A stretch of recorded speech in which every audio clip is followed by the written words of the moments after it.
So a friend of the show, Swish Out, released this video called LeBron Completely Destroyed How You View NBA Superstars. I don't even know his points, but I actually agree. Let's get it started. All right, man. First of all, shout out the Minnesota Timberwolves. Like, I want to celebrate them and Anthony Edwards in a whole nother detailed video. That was an amazing comeback in Game 7. I believe the largest comeback in Game 7 history. An amazing series. And I tweeted this last night. Parity in the NBA is definitely back. Absolutely. But this video is about something that really irks me. And I talked about it before. When a player is literally hyped up, whether it be justified or not, normally it is, and what happens directly after they fail, quote unquote. It's like this inevitable hate train that makes, to me, zero sense, and almost where we try to tear down a legacy someone created simply because there's more chapters to their story / career. Most? Oh yeah. And you already see who's on the screen. It's the vicious cycle of the NBA media. It's the vicious cycle of NBA fans. But someone, I've been in the comment section a lot these past couple of days, but someone did bring up a good point. It's not necessarily that you're hearing people change their views. I think it's just the people who have had X amount of views have just way more confirmation bias for their views. So now that people, those people who had a certain view, they're now coming to the light. Now there's more attention on them, and they also feel more confident to say the things that they want to say because there's more confirmation bias that proves what they're trying to say, and vice versa. If the thing that you want to say isn't being proven right now, there's really no, incentive to get the "I told you so" off. But of the new modern stars, they're going to go through it times 10 because now it's social media now, and that's just what comes with it. But even some of the older generation, they went through it as well. Yeah. Kobe, for instance, he obviously got compared heavily to Michael Jordan, even as a rookie. And when he lost in the finals, or when his resume didn't exactly mirror... Bro, y'all weren't there for the... I'm gonna be honest, I wasn't even there for the can Kobe win without Shaq narratives, dog. Like that, those couple years were crazy. And mind you, we're talking about a Kobe Bryant at that time. When Shaq left, Kobe was what? When Shaq left after 2004. Kobe was 26. And people were still doubting his legacy.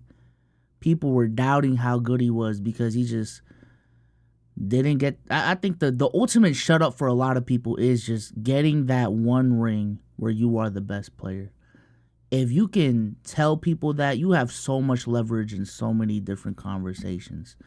Like, it's crazy.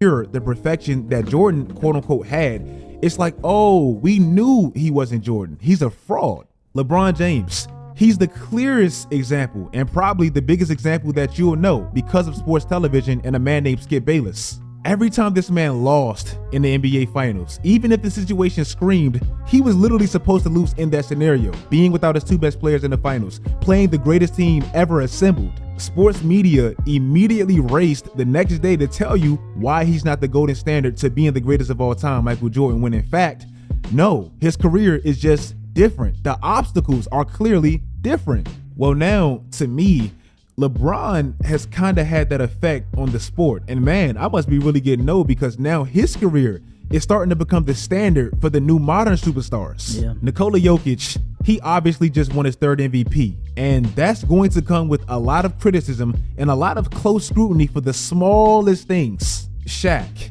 We know Shaq is the biggest hater legend there is. Like, he simply is.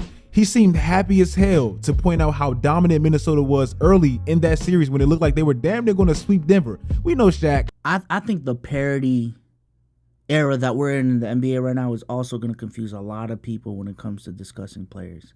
Like we're in a transitionary era right now of conversations are starting to change. They're becoming more progressive, and the league and just the whole idea of building dynasties is just extremely hard to do. So when the best player in the world isn't holding that mantle for 4, 5, 6 years at a time because the talent level in the league is just that high, it's going to rub people the wrong way that this guy who hasn't been the best player for 4 or 5 years at a time is in the same conversation as Shaquille O'Neal, who, was the undisputed best player in the world for 3 straight years. Like, it's going to rub people the wrong way that that's the case. But it's just in an era, we're just in an era where, like, there's so much talent that being the best for 4, 5, 6 straight years at a time is just impossible. In my opinion, it's impossible. And there's a couple names that haven't even peaked yet or even come close to reaching their potential that are going to come into this discussion as well.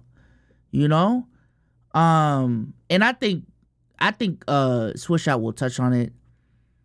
LeBron's 1, longevity, and 2, how much he made it to the finals in the 2010s is fucking up people's brains, bro. It's fucking up people's brains. Just this idea that the best team in the league, the best player in the league whatsoever, is kind of entitled to multiple finals runs in a row, like jabs at the championship in a row. That's not how it's supposed to be. I think MJ also aided in that, right? It's not how it's supposed to be. He's the most insecure superstar ever. We know that. Nick Wright, who I actually love, I watch their show all the time.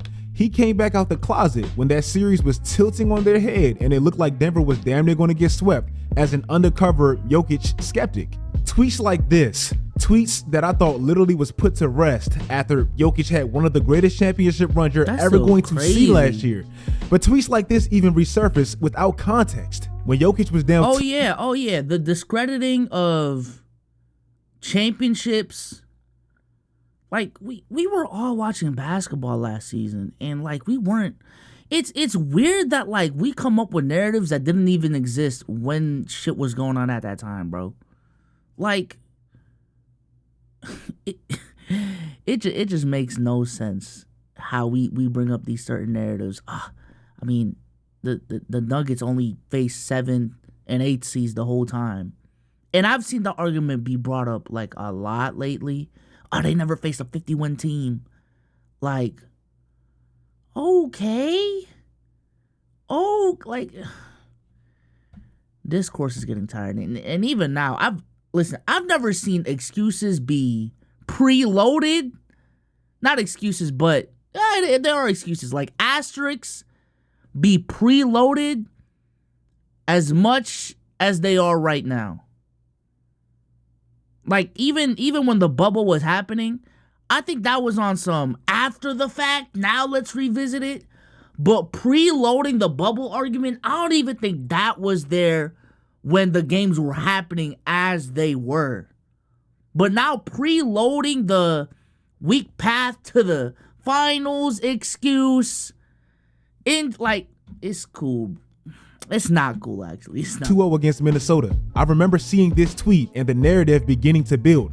Jokic, he's never even beat a 50-win team before. He's a fraud. When in fact, in 2020, not only were the Clippers on pace to win 50 wins, they were actually the predominant favorites, and he beat them. So yeah. What are we talking about? Then I seen this tweet. In the Denver Nuggets era, Nikola Jokic is 8-0 against teams 4th seed or lower and 1-5 versus teams 3rd seed or higher. Okay, well, let's add the context. 2 of those series in which he lost was against Phoenix and Golden State. Mind you, they won the finals. And in both of those series, he either had no Jamal Murray, no MPJ, or both. So again, add the context. What are we even talking about? One thing that's fair, Nikola Jokic does now have the 2 biggest Game 7 blown leads in NBA history. He is a 3-time MVP, so he does deserve some criticism, but just don't rewrite history or not add context. And what I think LeBron did in his career to now hurt the basketball discourse is he made making the finals every year seem easy or to be expected or now to be the standard for anybody claimed as the new guy. Golden State to a certain extent as well, but Golden State is more so known as a machine. LeBron kind of got the one-man army tag. And even Golden State on the other side of things. Like, it's just crazy. I think we need to accept the fact that prior to, I'm gonna say, honestly, prior to the turn of this decade, we lived in an era that did not have enough talent, where one or two God squads in the league, if they formed, the disparity in talent between that God squad and the rest of the league was so big enough that you can't make multiple finals in a row. I don't think we live in that era anymore. Maybe multiple conference finals is, like, I think we're seeing that in the East still. But this idea of making it to the finals in consecutive years is insane. I think we need to recalibrate, like, what we deem is...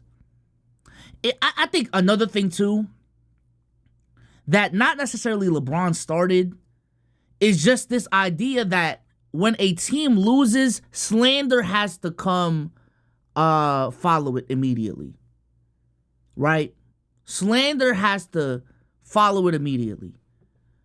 I've been saying this all year. Why can't a team just lose to a better team and we just leave it at that?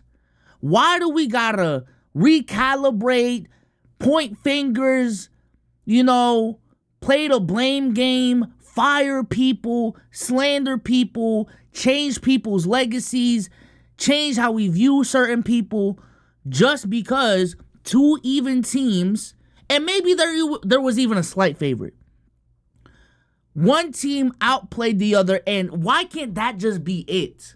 That is, to me, the most toxic conversation when it comes to NBA discourse, is just the slander, the packs being smoked after a team loses. Sometimes you just get outplayed, and we could just leave it at that, bro. But... And he got the notoriety for it. I don't know if you realize, because we kind of say this passingly, but it's actually factually a real thing.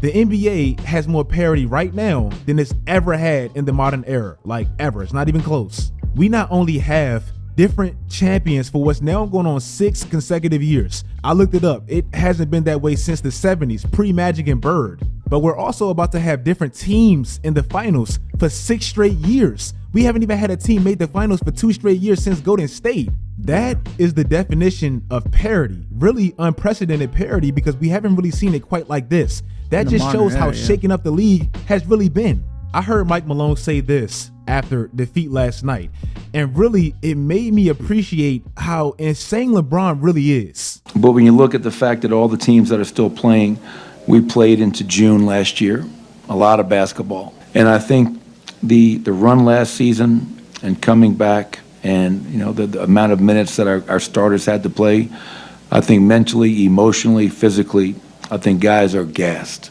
I don't even care how many he lost. This dude made 8 straight NBA finals. 8.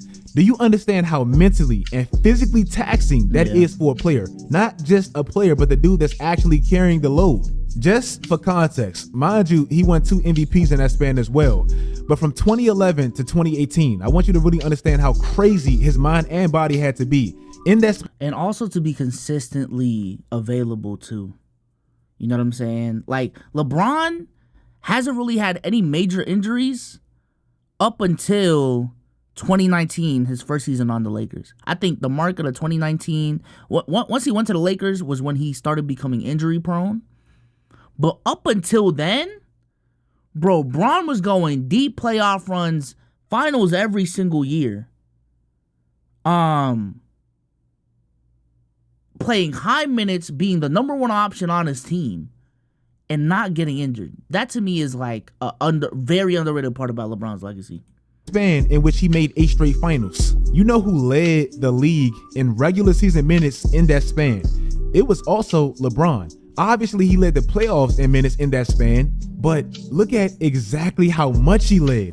He played 2,000 more playoff minutes than the second best Kevin Durant, and damn near 7,000 playoff minutes in that span. Prime LeBron in the regular season, he averaged a little over 3,000 minutes a year. So basically that 8-year stretch for Bron was 2 additional 80-ish LeBron James seasons on that man's legs. 2 more than the rest of the entire NBA. Not to mention the playoff intensity, the game 6s, the game 7s, and he's LeBron, so it comes with the mental toll of coming up short, even against way superior teams. That's a lot. So now with this error, I remember I made a video just like this in 2020 when, ironically enough, the Clippers blew a 3-1 lead to Nikola Jokic and the Nuggets. Everyone raced to call Kawhi a fraud and basically pointed out how he's not LeBron. Right before the season, when he paired with Paul George, he was the king of the league, the king of LA, and pretty much the predominant best player in the league by most. And after he lost, it was all gone. It wasn't quite as harsh as Kawhi's was for Giannis because Giannis did have injuries to blame, but the same thing happened to him. When he doesn't get right back to the finals after he just won it, it's like he inevitably gets discredited for what he did accomplish just because I guess he didn't retire after he won a championship, when in fact, bro, it's hard to get back. Now, Nikola Jokic, all day on TV, you're probably going to be watching Nikola Jokic. I also think, I didn't really touch on it earlier, but LeBron's longevity is really fucking up people's brains. LeBron James is not supposed to be this good for this long. And he is an anomaly of anomalies. But LeBron, like, we don't talk about Steph Curry, and KD's longevity just got shoved under the radar all these years because LeBron has been the marker of that. Like, and it doesn't even have to go to that extreme, like the longevity of a guy like James Harden, the longevity of a guy like Mike Conley, the longevity of a guy like Al Horford, Brook Lopez. These are guys that have extended their careers way past their prime, or what their prime should have been, and have been extremely productive. But because LeBron is the center of attention, now I feel like the bar is, I feel like it used to be, chat, once you turned 30 in the league, you was old. Once you turned 30, you was old, and you were supposed to slow down 33, 34. And at that point, you can pull the, but he's old card.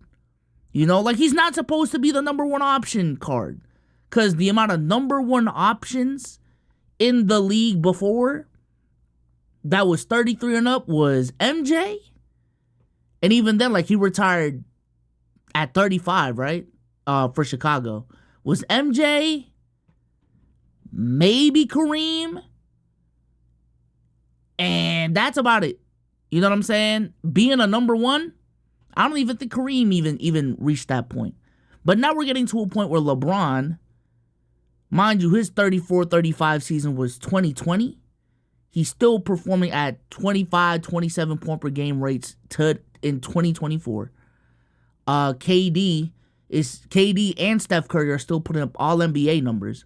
James Harden, he's not elite anymore. But again, if James Harden's fall from grace is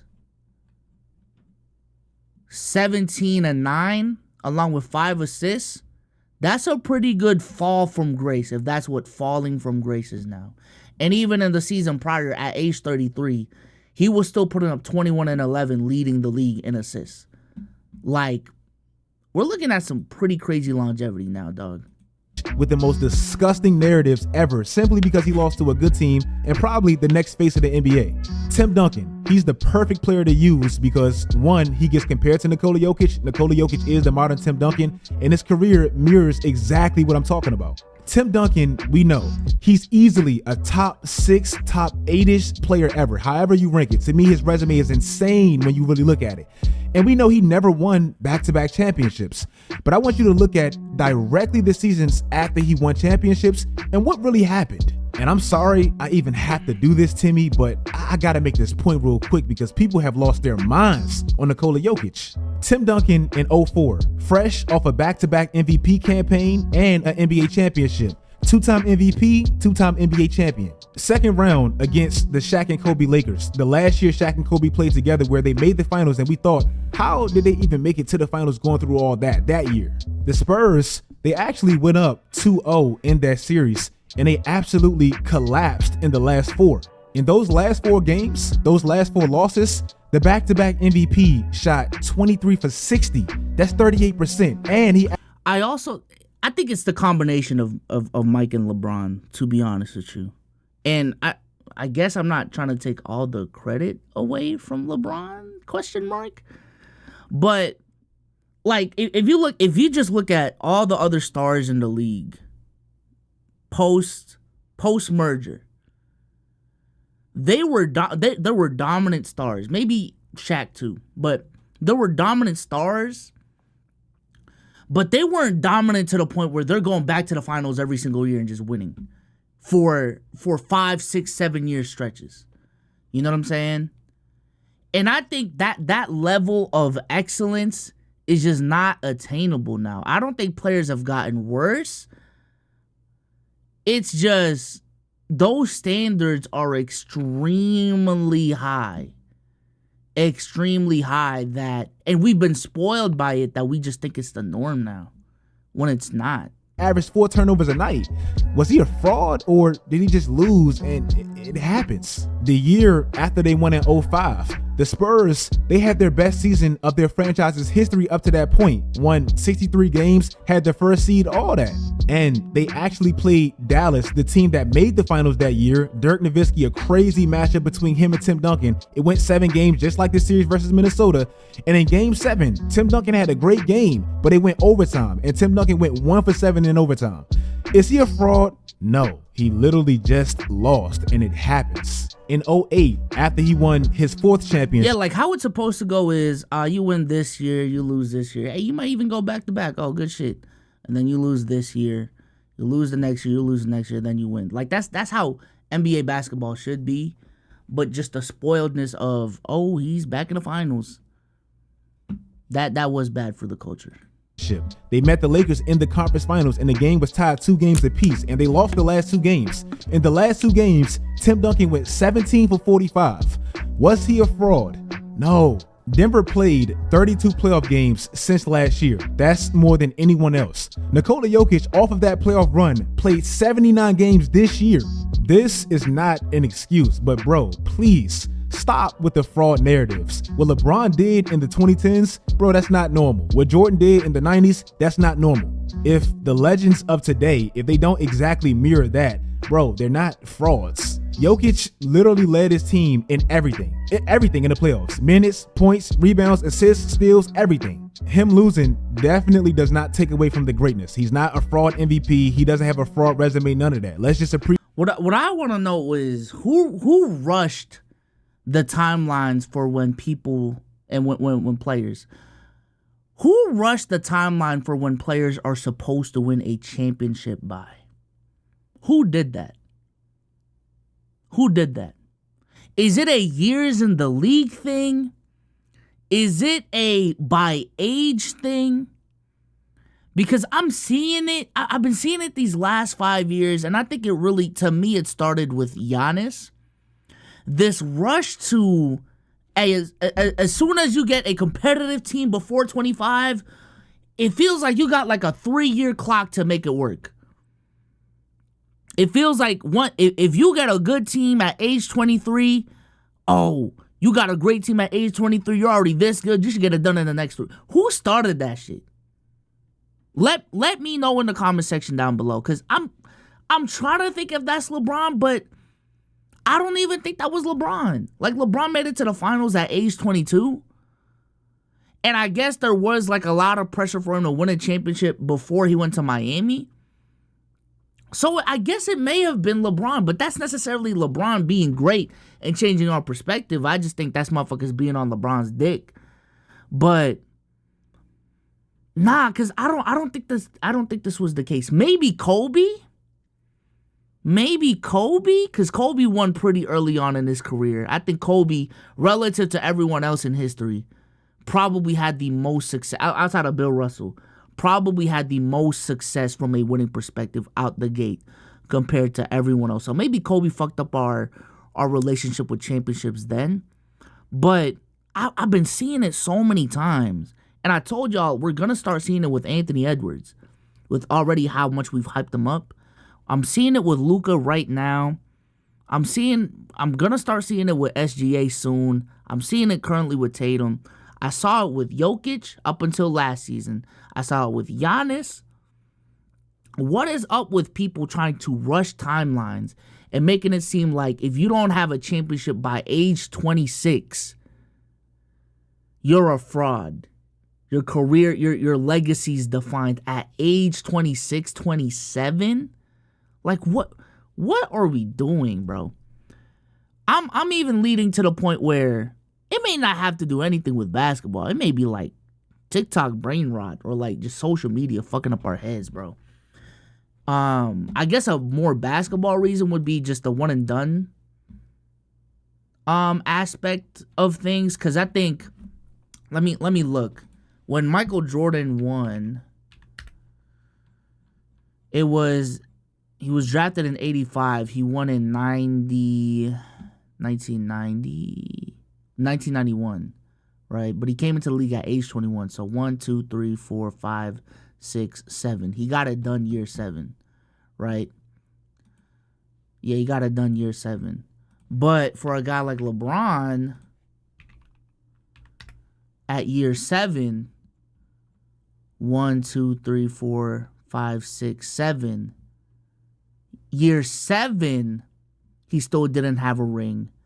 Year 8, he still didn't have a ring. And he didn't get his until year 9. You know? And for a guy like JT, which is a guy that everyone's been saying, oh, where's that ring by now, buddy? We're at 1, 2, 3, 4, 5, 6, 7. So I get this is, I don't know. I don't know anymore, y'all. Who started this shit? With that being said, let me know what y'all think in the comment section down below. Did LeBron destroy how we view our superstars? And I guess another conversation point too is just what it takes to be the face of the league. Like, if the face of the league standard now is LeBron and just slightly less than LeBron, then we'll never find a face in the league, bro. Like, bro, being LeBron is unattainable. You know what I'm saying? If we're about to say that there cannot be a face in the league until we find a next LeBron Jordan figure, then we're cooked, in my opinion. But with that being said, let me know what y'all think in the comment section down below. And I'm out, man. Peace.